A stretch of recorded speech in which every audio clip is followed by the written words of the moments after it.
kunut dalam sholat subuh. Iya. Iya kan? Katakan saya mengikuti mazhab Syafi'i yang melakukan kunut. Kalau saya ngajar di komunitas saya sendiri, saya bicara hanya dalil tentang bolehnya kunut. Saya nggak bicara pendapat lain. Tapi kalau saya bicara di medsos, saya mesti jelaskan.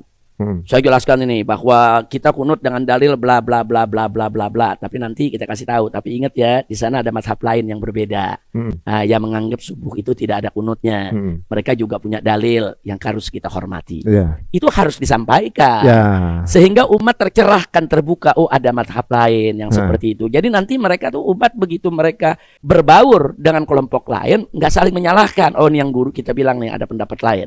Oh, ini yang guru kita bilang nih ada pendapat lain. Jadi kita punya jamaah nggak kaget. Tapi kalau kita cuma bicara hanya satu saja, itu saja, dan semua pendapat di luar itu kita salahkan, ya jamaah kita nanti begitu berbaur dengan pendapat yang berbeda, mereka anggap yang pendapat berbeda itu aliran sesat nih, aliran baru nih. Salah nih, kenapa begini? Ini salah nih, haram nih. Nah, itu yang jadi persoalan. Kalau di komunitas terbatas, khusus untuk satu mazhab saja, silakan bahas cukup satu mazhab. Tapi kalau di komunitas terbuka, di tempat lain, lebih arif dan bijak. Dia boleh saja ikuti pendapat yang dia inginkan. Tapi dia juga mesti singgung. Ada pihak lain yang punya pendapat berbeda. Contoh, saya kasih contoh. Soal tawasul sama tabarruk.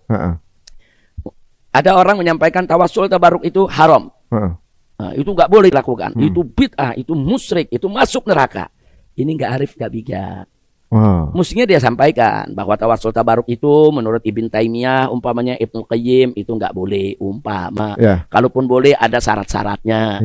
Bla bla bla bla bla bla. Saya cenderung untuk ikut Ibn Taimiyah umpamanya. Tapi tolong biar tahu ya, di mazhab yang tiga, di mazhab yang Hanafi, Syafi'i, Maliki, bahkan Hambali, itu banyak yang membolehkan tabaruk tawasul itu. Jadi jangan sampai nanti ketemu kelompok itu langsung kita kafirkan. Menjadi arif dan bijak. Soal dia mau ikut Ibn Taimiyah itu hak dia. Jelas kan? Soal dia mau bela pendapat Ibn Qayyim itu hak dia. Apalagi dia sebagai guru. Tapi umat ini jangan hanya disodorkan satu pendapat, sementara pendapat lain itu disalahkan. Itu yang berbahaya. Karena di medsos ini kan yang ngelihat semua golongan. Tapi kalau di komunitasnya sendiri, komunitas yang memang banyak mengikuti pendapat Ibn Taimiyah rahimahullah, ya boleh dia bahas Ibn Taimiyah saja, nggak perlu bahas yang lain. Nah, tapi kalau dia bicara untuk publik, ya publiknya macam-macam orang. Kalau mau diupload, ya kasih penjelasan. Bukan nggak boleh dia dengan pendapat itu, boleh dengan pendapat itu, tapi kasih penjelasan dong. Bahwa ini ada mazhab lain begini ya, gitu. Ini ada mazhab lain begini ya. Kan banyak pendapat, apalagi urusan fikih.